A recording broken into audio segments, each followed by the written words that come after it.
দলের সব পদ থেকে আগেই পদত্যাগ করেছিলেন। এবার অভিষেক বন্দ্যোপাধ্যায়ের সভায় বিজেপি ছেড়ে তৃণমূলে যোগ দিতে চলেছেন সুরেশ সাউ। প্রশ্নচিহ্ন রয়েছে রাজনৈতিক মহলে। সূত্রের খবর, সুরেশের সঙ্গে হুগলি সাংগঠনিক জেলার একাধিক বিজেপি নেতৃত্ব যোগ দেবে বলে জানা যাচ্ছে। বিধানসভা নির্বাচনের ঠিক আগে হুগলি সাংগঠনিক জেলায় বড়সড় ভাঙনের মুখে বিজেপি। হুগলি জেলার বিজেপির সহসভাপতি দাপুটে নেতা সুরেশ সাউ দলের সমস্ত পদ থেকে পদত্যাগ করেছেন। সূত্রের খবর, বিজেপির প্রার্থী পছন্দ না হওয়াতেই দলীয় কর্মীদের একাংশের মধ্যে ক্ষোভ দেখা গিয়েছিল। চুঁচুড়ায় সুবীর নাগকে প্রার্থী করে দল, আর এটাকেই মেনে নিতে পারেননি সুরেশ। বিজেপির প্রার্থী তালিকা ঘোষণার পর থেকেই দলের কোনো কর্মসূচিতে দেখা যাচ্ছে না সুরেশকে। ভোট প্রচারেও দেখা মিলছে না সুরেশ সহ তার অনুগামীদের। এরপরই সুরেশের এই পদত্যাগ রাজনৈতিক মহলে জল্পনা বাড়িয়েছে। হুগলি জেলা বিজেপি সংগঠনকে লড়াকু নেতা হিসেবে পরিচিত এই সুরেশ সাউ হুগলি জেলা বিজেপি সংগঠনকে মজবুত করতেও তার অবদান রয়েছে। এর আগেও দলের একাধিক গুরুত্বপূর্ণ পদ সামলেছেন তিনি। হুগলি সাংগঠনিক জেলা বিজেপির সাধারণ সম্পাদক পদে ছিলেন সুরেশ সাউ। সম্প্রতি বিজেপির সংকল্প যাত্রার হাওড়া হুগলি সাংগঠনিক জেলার জয়েন্ট কনভেনারের দায়িত্ব সামলাছেন তিনি। হুগলি শ্রীরামপুর ও আরামবাগ সাংগঠনিক জেলার লিগাল অ্যাডমিনিস্ট্রেশনের দায়িত্ব সামলেছেন তিনি।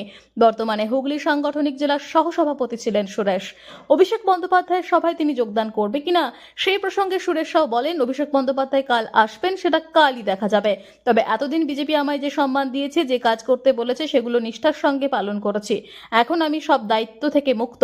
রাজ্য নেতৃত্ব আমার সঙ্গে যোগাযোগ করেছে, কিন্তু কাউকে বেঁধে রাখা যায় না। বোধবুদ্ধি আছে, কোনটা ভালো কোনটা মন্দ বুঝতে শিখেছি। স্বাধীন দেশ, তাই স্বাধীনভাবে চলাফেরা করার অধিকার আছে। আপাতত যতটুকু বুঝি, পরিবারের দিকে নজর দিই, ব্যবসায় নজর দিই। এই বিষয় নিয়ে হুগলি সাংগঠনিক জেলার বিজেপি সভাপতি গৌতম চট্টোপাধ্যায় বলেন, আমি এই বিষয়ে কোনো রকমই শুনিনি। তিনি স্বীকার করে নেন, গত 3 দিন আগে একটি অব্যাহতি পত্র তার কাছে এসেছিল সুরেশ সাউয়ের। এখনো পর্যন্ত দল তার পদত্যাগপত্র স্বীকার করেনি। এই বিষয় নিয়ে আজ তার সঙ্গে কেন্দ্রীয় তথা রাজ্য এবং জেলা নেতৃত্বদের কথা হওয়ার সম্ভাবনা রয়েছে। জেলা সভাপতি জানান, যদি এরকম কোনো বিষয় ঘটে থাকে তা একটি দলের ক্ষেত্রে ক্ষতিকর। আমরা চাই না কোনো কর্মী আমাদের দলের বাইরে যাক। সম্পূর্ণ বিষয় প্রসঙ্গে চুঁচুড়ার বিদায়ী বিধায়ক অসিত মজুমদার বলেন, এটি সম্পূর্ণ মমতা বন্দ্যোপাধ্যায় এবং অভিষেক বন্দ্যোপাধ্যায়ের বিষয়। যদি কেউ তাদের অনুপ্রেরণায় আমাদের দলে অংশগ্রহণ করে, আমরা তাকে সাদরে গ্রহণ করব। আপনার কি নাম? চিত্তরঞ্জন সরকার, এটা কোন school? Ghoragacha M S school. হ্যাঁ, কি ঘটনা ঘটেছে? আমরা তো ছাত্রছাত্রী পরীক্ষা হওয়ার পরে চলে গেছে। আমরা অফিস ঘরে বসেছিলাম। বসে যাওয়ার একটা 8টা নাগাদ আওয়াজ পেলাম। তারপর আমরা সবার বাইরে বেরিয়ে এসে থেকে ধোঁয়া উঠছে। কি বোম?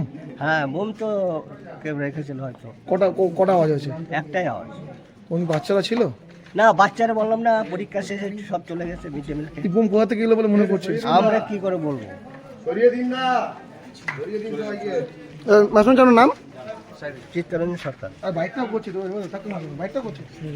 সুরেশ সাউ আপনাদের সহসভাপতি ছিলেন, তিনি পদত্যাগ করেছেন, সমস্ত দায়িত্ব থেকে অব্যাহতি নিয়েছেন এবং আপনাকে পাঠিয়ে চেষ্টা করবেন। এই বিষয়টা কেন বলেছেন? দেখুন, আমাদের দলে স্বাধীনতা আছে। কারোর যদি কাজ করার কোনো অসুবিধা থাকে বা ব্যক্তিগত কোনো অসুবিধা থাকে, তাহলে সে করতেই পারে। কেন আমাদের পদে থেকে পদে কাজ করব না, এরকম মানসিকতা আমাদের কোনো কর্মীর নেই। তা গত পরশুদিন উনি একটা চিঠি আমাকে দিয়েছেন, আমি জানি। গতকাল আমি ছিলাম না, কালকে আমাদের খড়গপুরে মিটিং ছিল অমিত শাহজির সাথে। রাত্রির 1টার সময় সেই মিটিং শেষ হয়েছে। আজকে আমি ওনাকে ডেকেছি, উনি আসবেন, বসে কথাবার্তা বলবো।